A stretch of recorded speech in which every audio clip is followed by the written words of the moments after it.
9 to noon.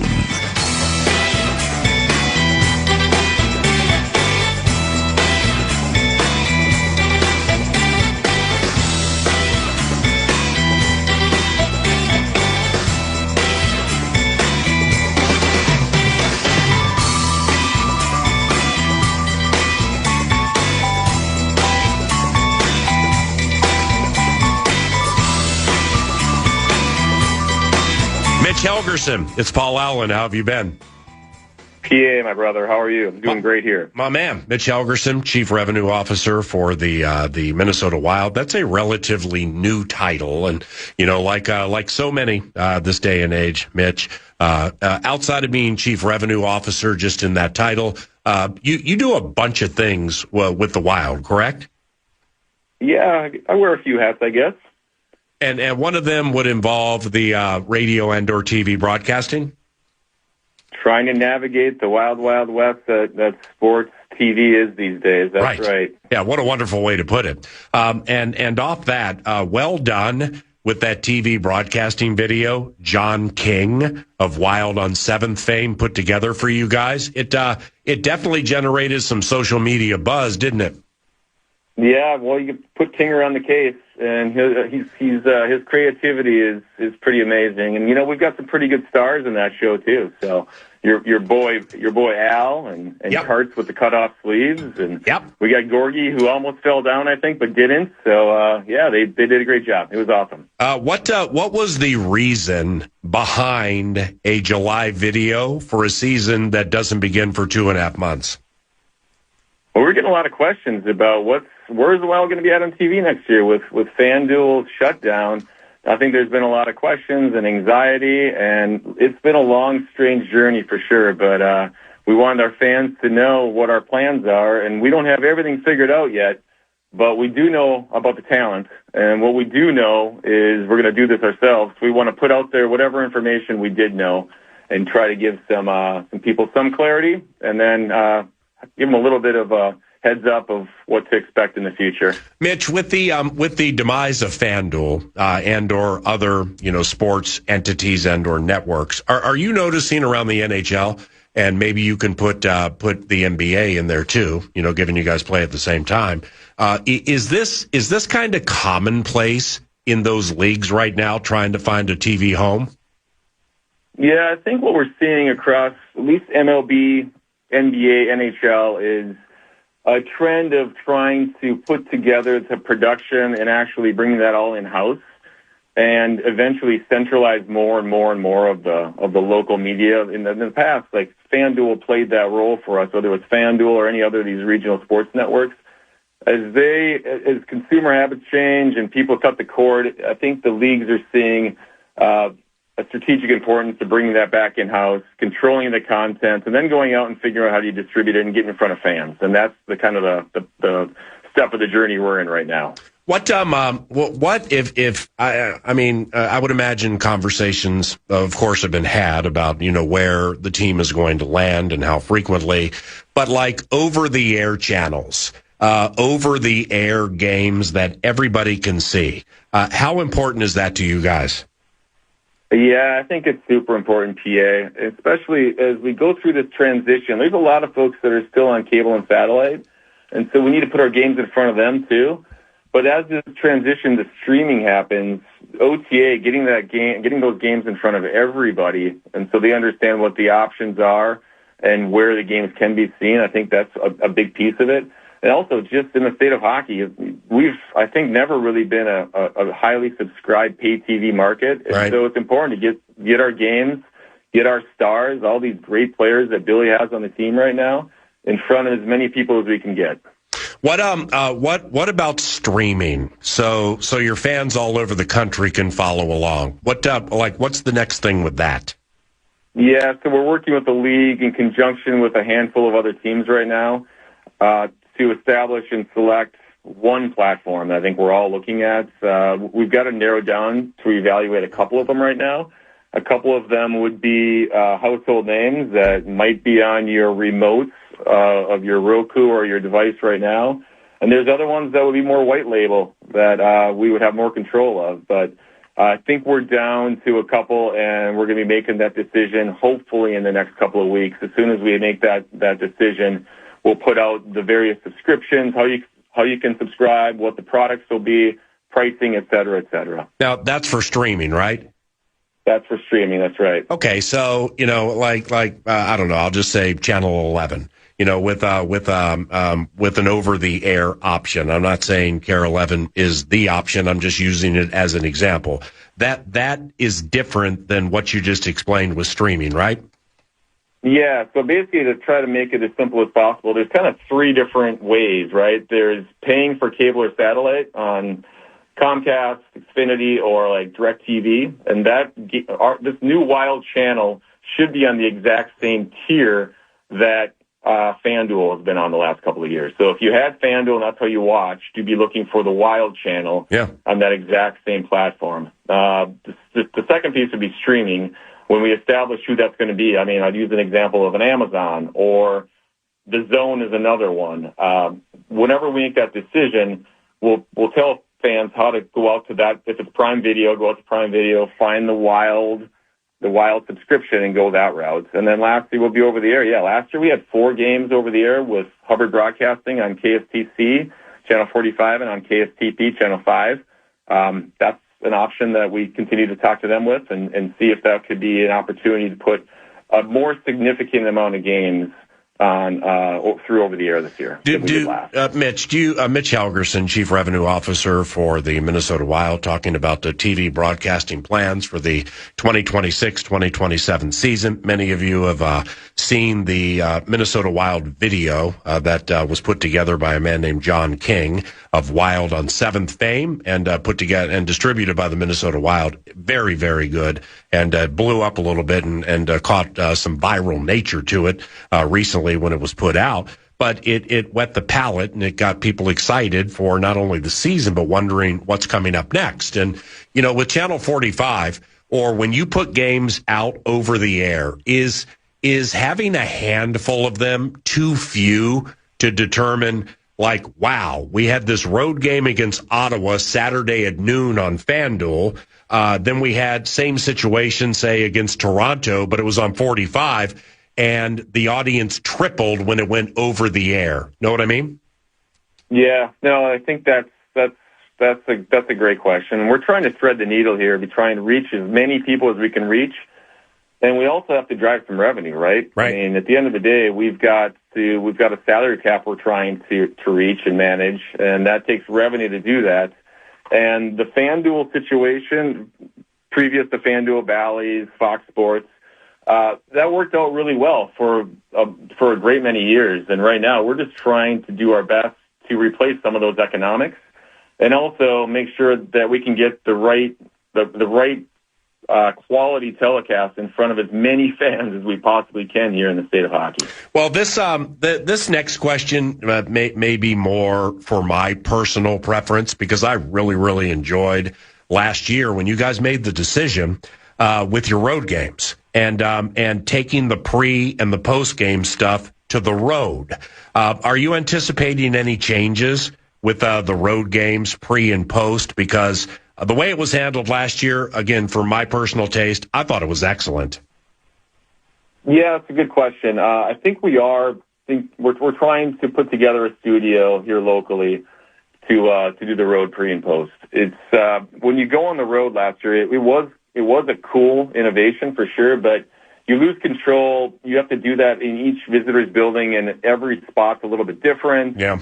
So it adds complexities if you're going to do it from the road. I think we're hoping more and more. Maybe in the beginning of the year, I'm not sure how quickly we'll have our studio up and going, but we're hoping to have our road pre and post from a studio here back home.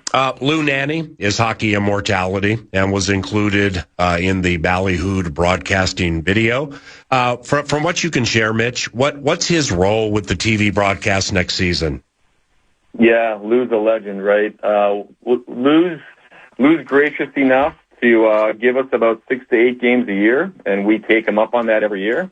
We love to have Lou involved with Wild hockey as much as possible. Like you said, he's probably in the Mount Rushmore of the state of hockey, and we're blessed, I think, to have Lou still continue with us. And speaking of the television analyst role, maybe a little too deep in the weeds here, but, I'm a Ryan Carter fan, and a lot of people are, and he's really good when he works with Anthony. But he also coaches the White Bear Lake girls varsity hockey team, which is really, really cool. So, in what ways, if any, does that impact the analyst role when we start watching games? Yeah, good question. It's going to be a bit of a labyrinth this year with Karts doing White Bear Girls varsity. Maybe one of his oldest daughters might be on that team. Trying to figure out how that schedule is going to mesh with the Wild schedule. We have a pretty good idea of both already. We're working our way through that. And then Al is doing some games too at Baylock. And Al's a coach too, right? And we want to make sure that Al can coach as many of his kids' games and those out-of-town tournaments, PA. We know how important those out-of-town Pee-wee tournaments are. We try to carve out as much time as we can. So it's a bit of a game to try to figure out where we can fit each of these color guys on the Wild schedule. But we'll do our best and we'll figure it out. Mitch, you mentioned it earlier, and the fact that you guys now control the broadcast. Are you expecting any additions there, given you can, in essence, shape the environment and maybe provide unprecedented access because you guys control the TV broadcast?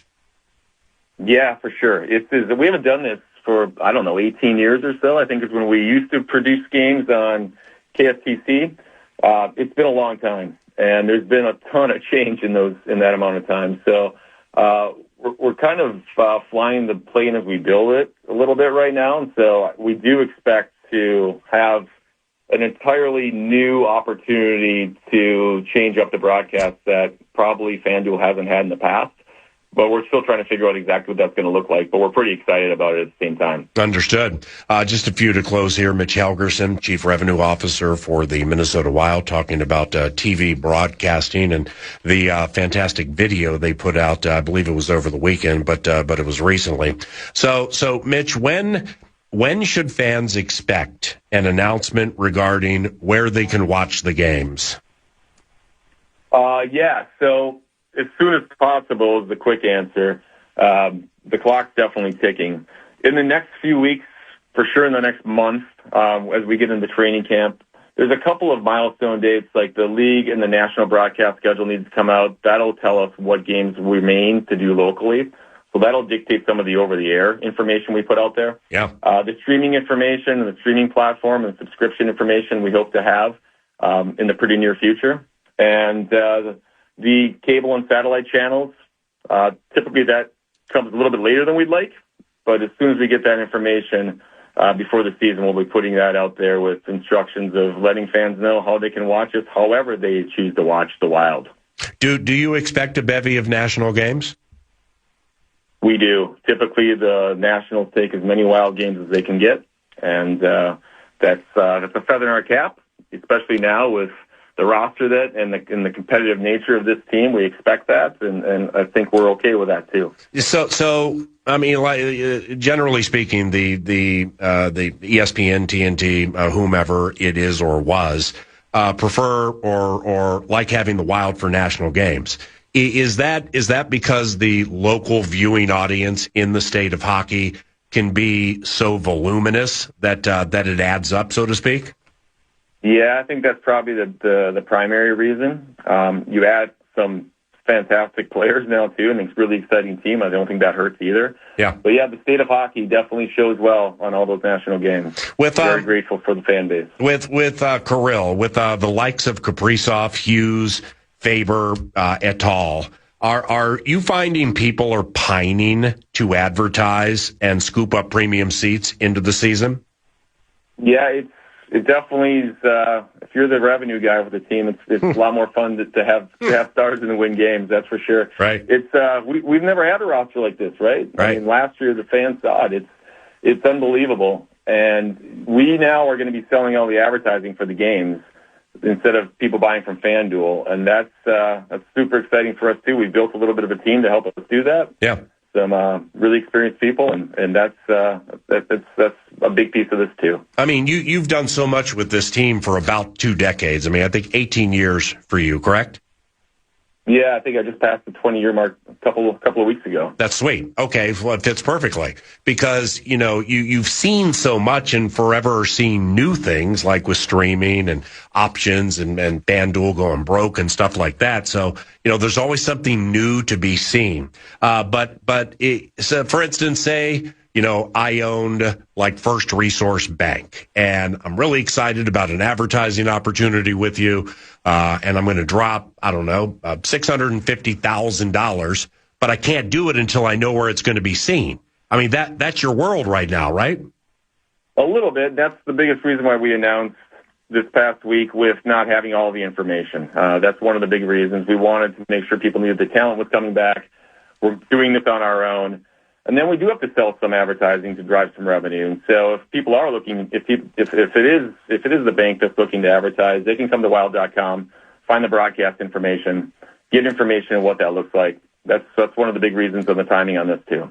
Do you look at this as exciting? I mean, it can be tenuous and it can be nerve-wracking, but these also are exciting times in that you're like busting through a proverbial saloon passage into a new spot, and who knows where it's going to go, right?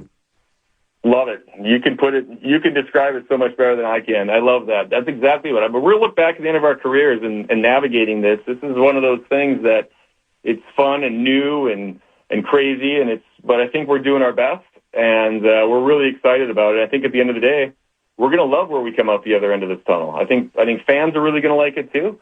And I believe this is the way of the future. This is the way that local sports and leagues are going to go.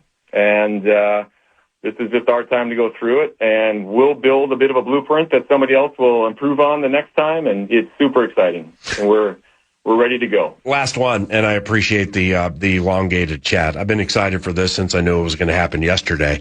Is there legit competing with the Timberwolves and Vikings for revenue and, say, advertising dollars, et cetera? Or have you guys carved out a sustainable niche over a quarter century in the state of hockey? Yeah, I think we all have our hardcore fan bases, and there's some crossover with our casual fans, but PA, we collaborate so much on the business side. Like Mike Grawl with the Wolves is going through the exact same thing that we're going through over here. He's leading the charge over there. We talk about this, and we're pretty open with each other. We collaborate as much as we can, and we feel like all boats can rise if the teams are doing well, and there's enough sports fan in this great market that we definitely collaborate more than we compete. That was a great chat, man. Hopefully you enjoyed it. God bless you and your family, and thanks for the time, okay? Yeah, for sure, PA. We got to get you back out here. We got to get you on another game at some point. What, to call it? Yeah. 100% in that corner suite. Absolutely would love to do it again. Thank you very much. Thanks, brother. Yep, see you, man.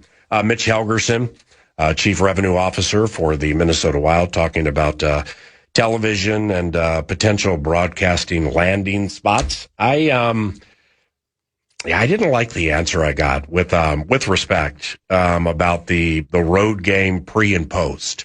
And it was new last year. What I'm talking about is, those of you who watch the games, you know what I'm talking about here, where, like, say the Wild is at Buffalo, and then you have say on site in Buffalo, Katie and say Wes Walls at a desk, and then like KG, beloved Senor Spotty, in the stands doing stuff, but taking that on location and the logistics of it.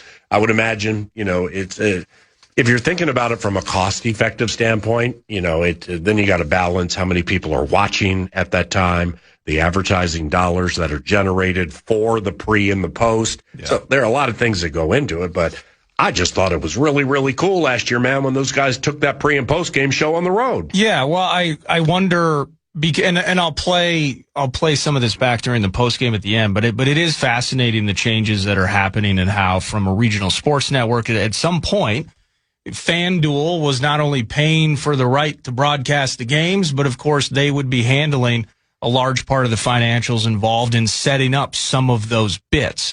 And so now, as clubs are paring that back, they're bringing it back inside their own buildings. And the the unknown of what they're able to generate from a revenue standpoint. We followed the baseball team with it, right?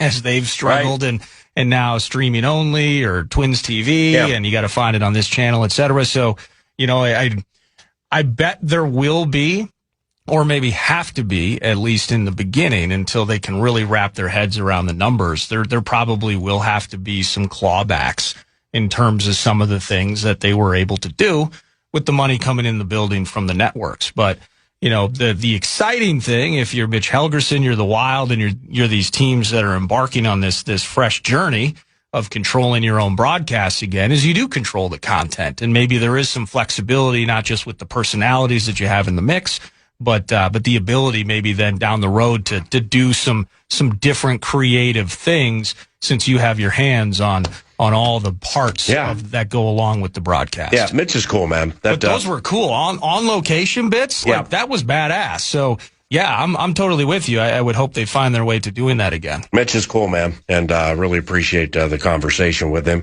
That was our Steve's Appliances Marathon segment. They have a summer clearance event coming up in a couple of weeks. In fact, it's August 10th through late August. I think it's like August 26th, stevesappliances.com.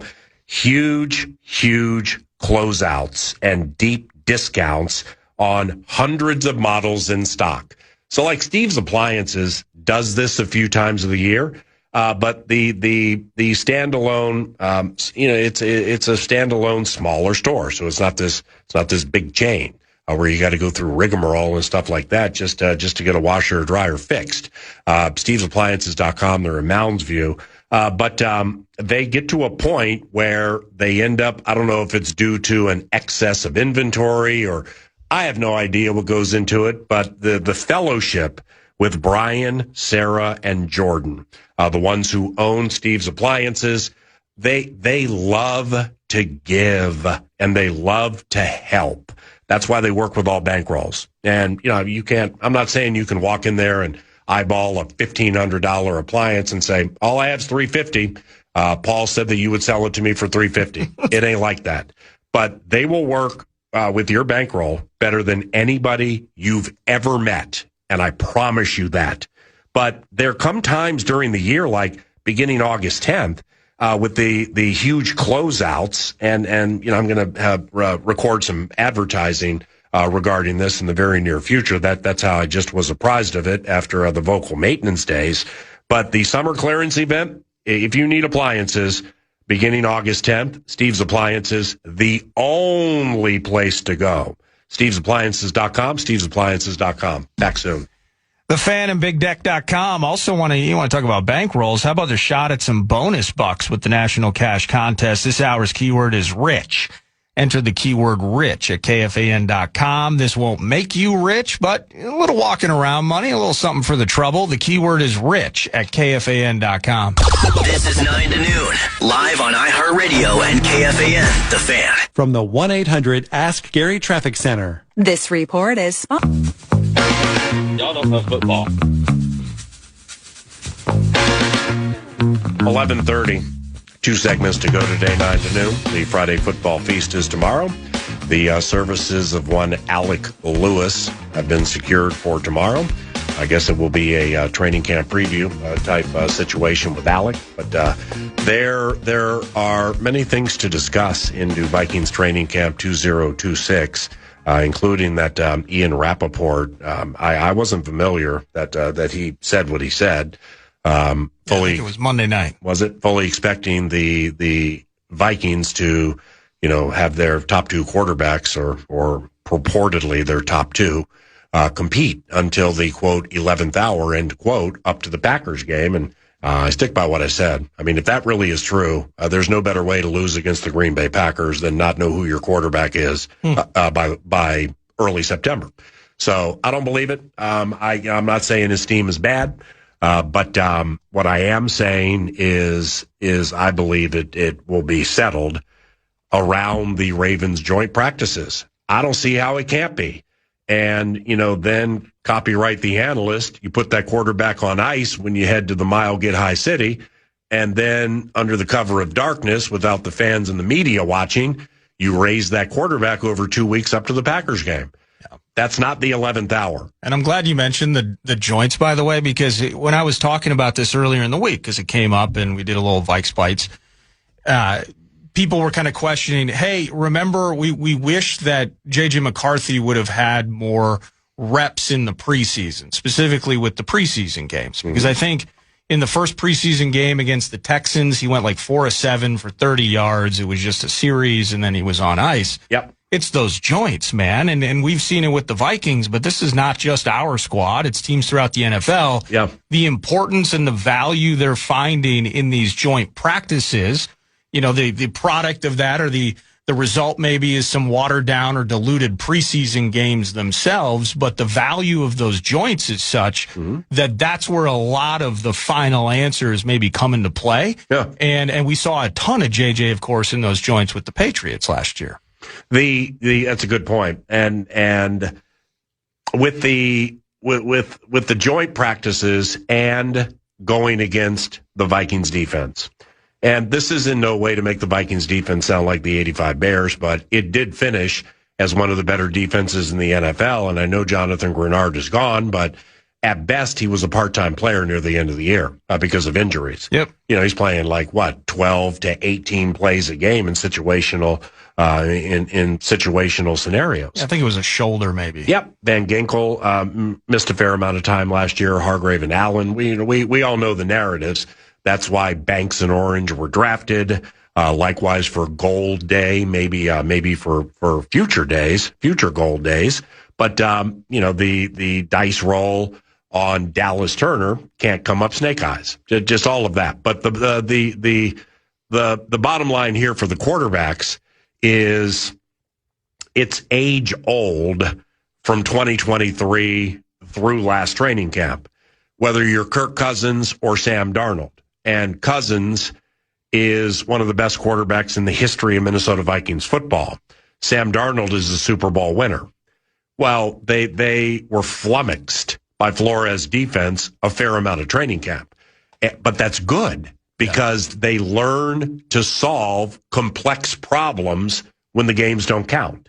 So these quarterbacks against, let's hold the NFC bit for tomorrow. Oh, okay. Yeah, that'll buy us a couple tomorrow too. Hey, 3-2. But what are we talking about again? The quarterbacks. Yeah.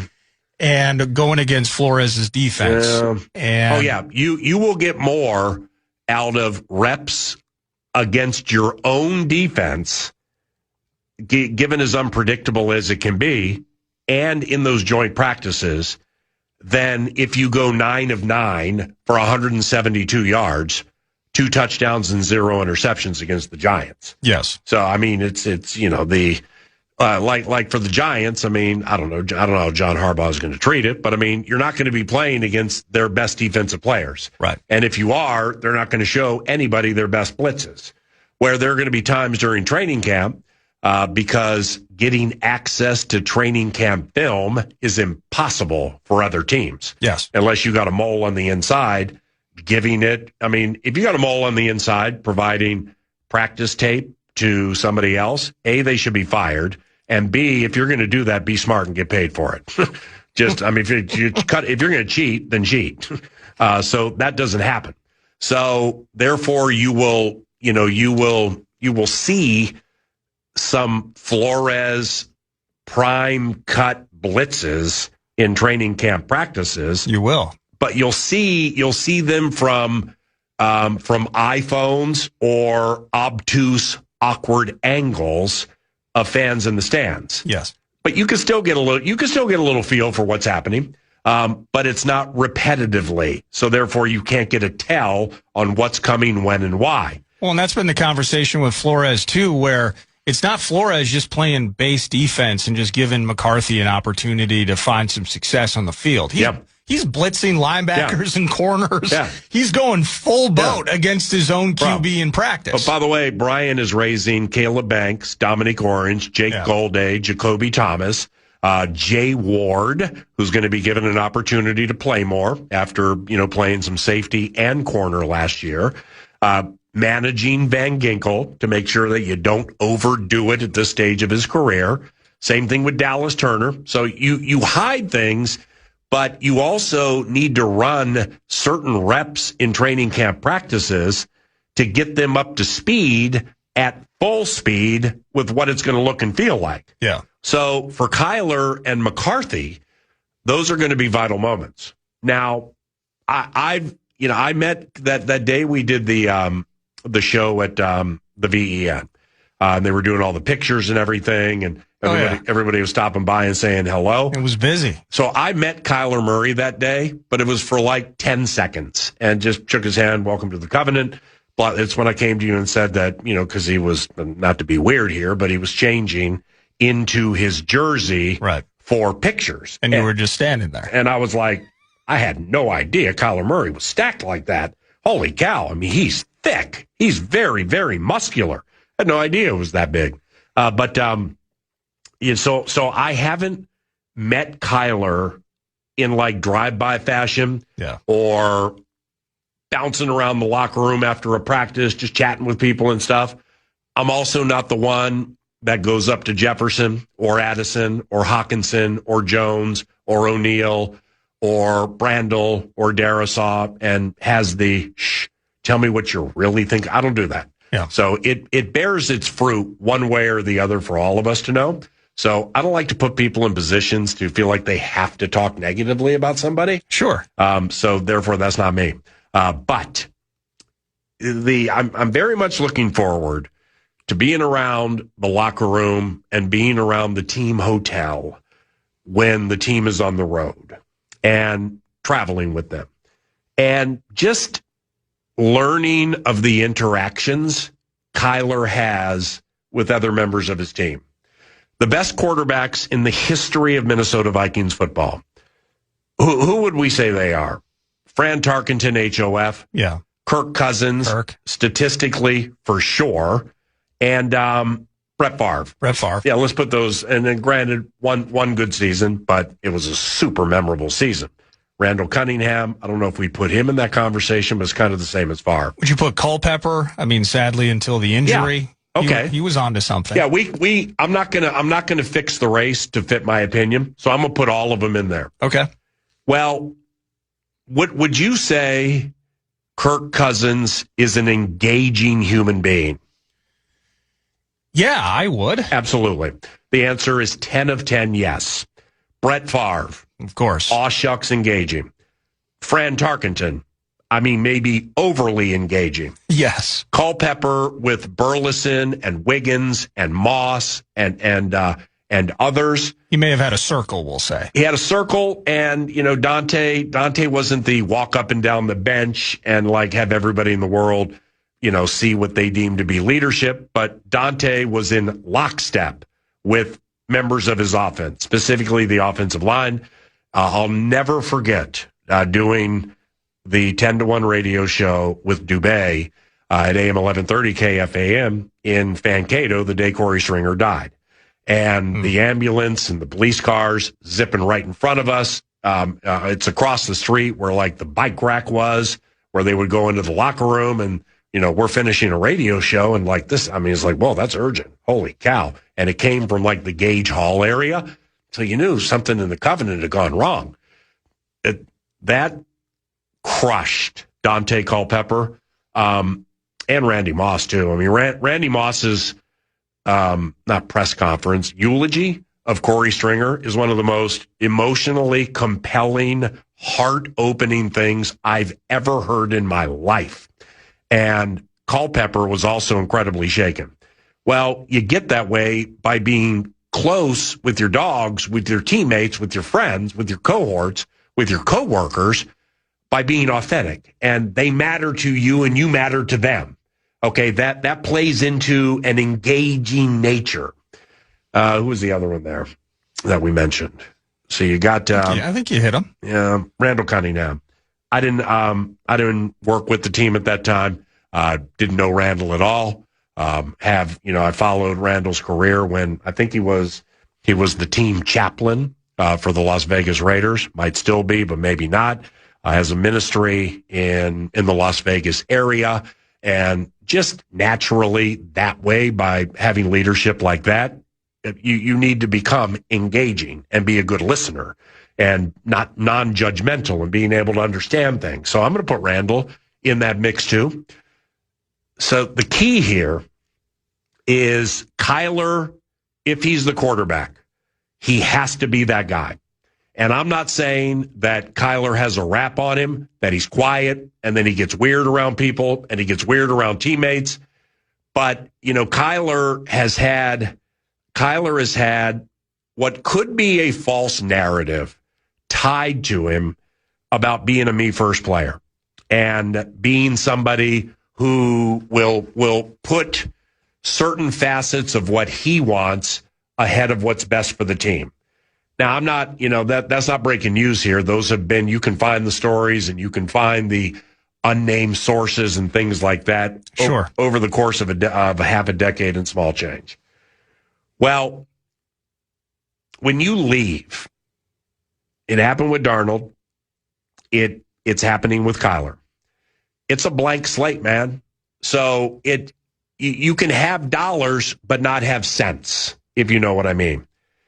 When somebody pays you that amount of money to leave, that's because they think so lowly of the situation that they don't want you around. Okay, so you can come back to I got mine, dog. I got mine. They had to pay me after taxes. That's $16 million and change, man. I got mine. If that's who he is, then that will play itself out very quickly within this covenant. Yeah, because this is a tightly knit group ever since O'Connell took over. I mean, I was, for whatever it's worth, after 2021, I was all done calling Vikings games and called a couple of Wild games on the radio. I don't really have any reason to go down the road as to why. I just didn't like certain things. And I'm a non-team employee, so I don't get paid to call Vikings games by the football team. I get paid by KFAN and iHeart. But, they give me fantastic access because they know I can be trusted, and it really helps me with my job. Well, I was done with it. I just didn't. But then the O'Connell group came in, and the spirit returned to the building. I mean, things just got more authentic and more genuine and less judgmental and less back-talking and things like that, things that I just abhor and things that I loathe. Well, Kyler's coming into that. And I'm not saying Kyler is a back-talker. I'm not saying Kyler is a Kyler first person. I don't care about any of that. And nobody else should either, because it's a blank slate with him. It doesn't matter that somebody paid you $30-some-odd million to leave. It doesn't matter that it foolishly was included in a contract. The only way we're going to give you this money is if you show us homework that's done because you play Call of Duty too much. The moonwalk in the end zone against the champion Rams and a stupid pass for a pick six. The punt passes. That's all done. None of that matters anymore. The past performances, at least for me, they're in the rearview mirror because this is starting anew. And hopefully that includes him being a very engaging, vivacious individual with his teammates behind the scenes. Because you start winning them over and you start winning these coaches over, well, inherently and in turn, it builds your confidence. And then that's how a covenant becomes strong. So I'm just very excited to see how he is behind the scenes because he comes here with some baggage involving stuff like that. Yeah. That ain't going to work. That's not going to work. If it's the case, then I hope he doesn't play. And in fact, I would hope he leaves. I don't believe that will be the case, but I can't wait to be next to it. This is 9 to noon on The Fan. With Cheryl Swoops and Tarika Foster-Brad. At KFAN.com, 9 to noon on demand. And once again, this is courtesy of Owl Roofing. Who?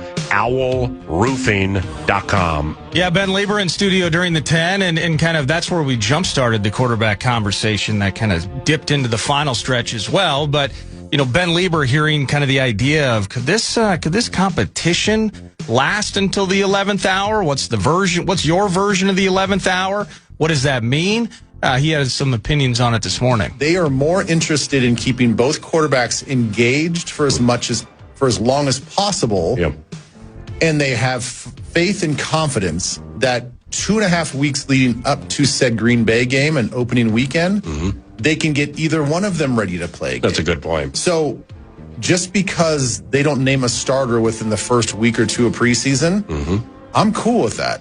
So that's Ben Lieber from earlier today, kind of continuing down the road of, splitting reps, how valuable the joint practices will be. Can you tell 9 to noon loving audience that we were excited for training camp to get underway? Rookies reporting on Sunday, veterans next Tuesday, I believe. And first padded practice will be out on the perch at various times. It's going to be awesome. Sweet. 11 a.m. hours started with Chief Revenue Officer. He does a ton of stuff, I think, for the Wild, Mitch Helgerson, chatting about kind of the changing tides of media, sports teams, and the way they bring their content to their fan bases. Yeah, I think what we're seeing across at least MLB, NBA, NHL is a trend of trying to put together the production and actually bringing that all in-house and eventually centralize more and more and more of the local media. In the past, like FanDuel played that role for us, whether it's FanDuel or any other of these regional sports networks. As consumer habits change and people cut the cord, I think the leagues are seeing a strategic importance to bringing that back in-house, controlling the content, and then going out and figuring out how do you distribute it and get in front of fans. And that's the kind of the step of the journey we're in right now. So it's new, it's fresh. Now, how do the Minnesota Wild and these other teams finding their way through this new path? How are they making money off of it? What are the limitations? What are the new things that they're able to do considering they control their content? Good conversation with Mitch Helgerson during the 11. And then as we open it up, I mean, as you noted, PA, being bit by your experience at Gibson Nagurski yesterday as we got to chat with PJ Fleck and several members of the squad, including quarterback Drake Lindsay, wide receiver Jalen Smith, and then another Smith of a defensive variety, Anthony, and the type of season these cats might have.